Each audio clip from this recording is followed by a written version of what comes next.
12वीचा निकाल उद्या जाहीर होणार। राज्य शिक्षण मंडळानं घोषित केली तारीख। दुपारी 1 वाजल्यापासून निकाल पाहता येणार। राज्यात उद्या सीईटीची फेरपरीक्षा। पीसीएम ग्रुपच्या परीक्षेत गणित विषयात तांत्रिक अडचणी आल्यानं फेरपरीक्षा। सेनेच्या शंभूराज देसाईंनी आयोजित केलेल्या पर्यटन महोत्सवाला राष्ट्रवादीच्या सर्वच नेत्यांची गैरहजेरी, तर राष्ट्रवादीच्या माजी मुख्यमंत्री सन्मान सोहळ्याला एकनाथ शिंदे अनुपस्थित राहिल्यानं चर्चांना उधाण। सरकारनं पाकिटमारी करून योजना सुरू केल्या, पण आता अजित पवार खंबीरपणे बसलेत। लाडकी बहीण योजनेला निधी वळवल्याच्या दाव्यावर संजय राऊतांची प्रतिक्रिया। संजय राऊतांनी घेतली शरद पवारांची भेट। शरद पवारांना भेटून नरकातला स्वर्ग पुस्तक दिलं। राऊतांच्या नरकातला स्वर्ग या पुस्तकाचं 17 मे रोजी प्रकाशन। परभणीत काँग्रेसची सद्भावना यात्रा। प्रदेशाध्यक्ष हर्षवर्धन सकपाळ यांची प्रमुख उपस्थिती। छत्रपती संभाजीनगरच्या पडेगावमधील औषधी वनस्पती उद्यानाला उपमुख्यमंत्री अजित पवारांची भेट। विविध औषधी वनस्पतींची माहिती घेतली। अहिल्यानगरच्या राजूरमध्ये काविळीचा मोठा फैलाव। राधाकृष्ण विखे पाटलांची रुग्णांसोबत भेटून चर्चा। बीड जिल्ह्यात भाजपच्या तालुकाध्यक्ष आणि मंडळ अध्यक्षांच्या निवडी जाहीर। आष्टी मतदारसंघातील निवडी लांबल्या, त्यामुळे पंकजा मुंडे धस यांच्यातील वादाचा परिणाम निवडीवर झाल्याची चर्चा। रायगडमध्ये उद्यापासून माणगावात महाराष्ट्र एसटी कामगार संघटनेचं 2 दिवसीय राज्यव्यापी अधिवेशन। 50,000 कर्मचारी राहणार उपस्थित। गोकुळ दूध उद्यापासून 2 रुपयांनी महाग होणार। पुणे मुंबईत म्हशीचं दूध 74 तर महाराष्ट्रात 68 रुपये प्रति लिटर। गाईच्या दुधात 2 रुपयांची वाढ केल्यानं पुण्यात 58 रुपये तर उर्वरित राज्यात 50 रुपये प्रति लिटर दर। अहिल्यानगर जिल्ह्यात उन्हामुळे दूध उत्पादनात जवळपास 20% घट। दूध उत्पादनात घट आणि पशुखाद्याच्या दरात वाढ झाल्यानं शेतकरी अडचणीत। Bandra Worli sea link e वाहनांसाठी टोलमुक्त होण्याची शक्यता। ईव्ही वापराला प्रोत्साहन देण्याचा निर्णय। शिर्डीच्या साईबाबा संस्थानाला धमकीचा मेल आल्यानंतर साईबाबा संस्थान सतर्क। प्रत्येक भाविकाची तपासणी करूनच मंदिरात प्रवेश। नागपूर पुणे वंदे भारत एक्सप्रेस लवकरच धावणार। मध्य रेल्वेकडून वेळापत्रक तयार करण्याचं काम सुरू। माझेवाडा पुलावरील मुंबई मार्गिका 22 मे पर्यंत रात्रीच्या वेळी वाहतुकीसाठी बंद। रस्ते दुरुस्ती कामामुळे वाहतूक पोलिसांचा निर्णय।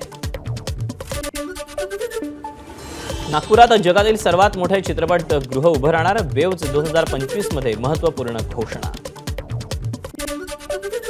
सरकारच्या किती योजनांचा लाभ आदिवासी लाभार्थ्यांपर्यंत पोहोचतो याचा आढावा घेण्यासाठी आदिवासी पाड्यांचं सर्वेक्षण। त्याचा अहवाल 30 मे पर्यंत सादर करण्याचे आदिवासी विकास मंत्री अशोक उईकेंचे निर्देश।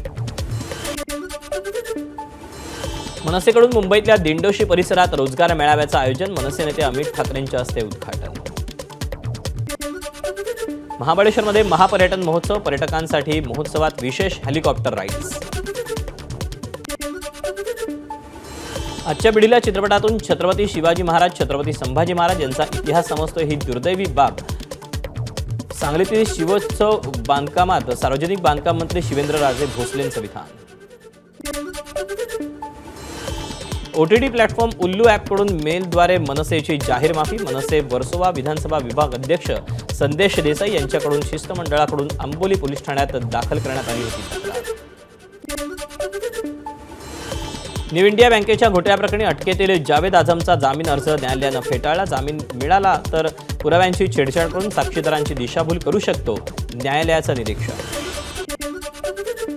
किल्ले रायगडवरील 24 घरं आणि 56 दुकानं मालकांना अतिक्रमण हटवण्याची नोटीस। 30 मे पर्यंत रहिवाशांना ही घरं रिकामं करण्याचे वन विभागाचे आदेश। पॅलेस्टाईन आणि गाझा भागातील नागरिकांच्या मदतीसाठी एका फाउंडेशनच्या माध्यमातून निधी लाटल्याचा प्रकार समोर। दहशतवाद विरोधी पथकाकडून गुन्हा दाखल।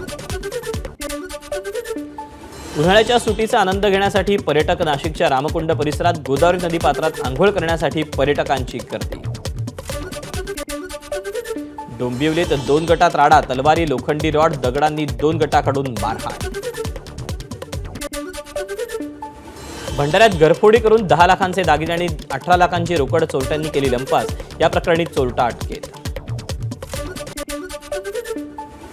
दिल्लीहून शिर्डीला येणाऱ्या विमानात एका मद्यधुंद प्रवाशाकडून एअर हॉस्टेसचा विनयभंग, आरोपी संदीप सिंग विरोधात गुन्हा दाखल. सांगलीच्या तासगावात आई आणि बहिणीकडून तरुणाची हत्या, आग लागून तरुणाचा मृत्यू झाल्याचा कांगावा, आई आणि बहीण पोलिसांच्या ताब्यात.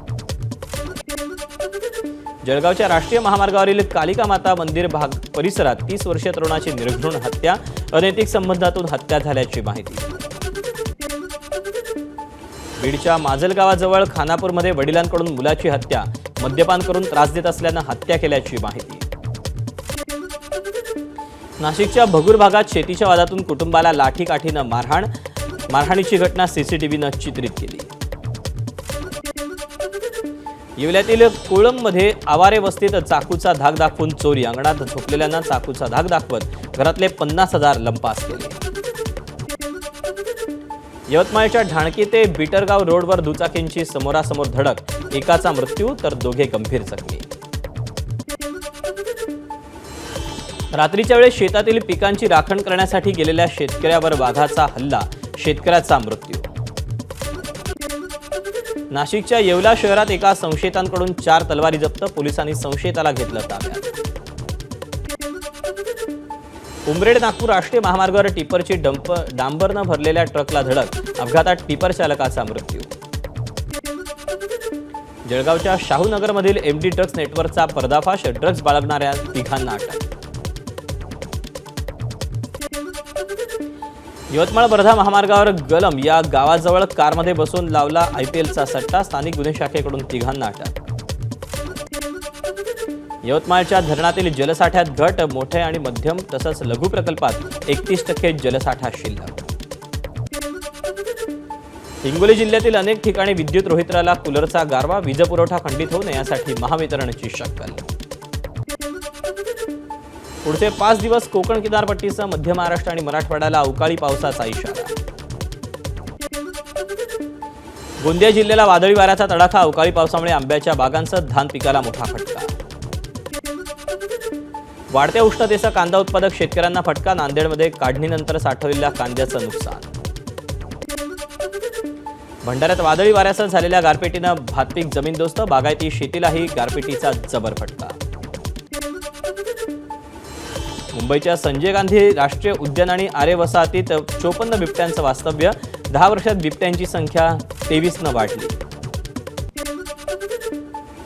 केवळ लाचेची रक्कम, नोटा सापडल्या म्हणून सरकारी कर्मचाऱ्याला दोषी धरता येणार नाही. कर्मचाऱ्यानं पैशांची मागणी केल्याचं सिद्ध होत नाही तोपर्यंत दोषत्व सिद्ध होत नाही. एका प्रकरणाच्या सुनावणी दरम्यान सर्वोच्च न्यायालयाचा निर्वाळा.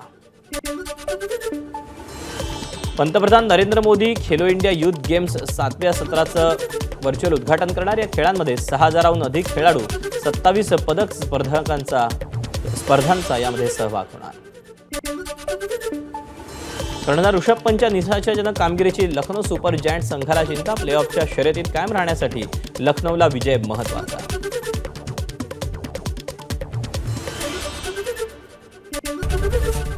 एबीपी माझा, उघडा डोळे बघा नीट.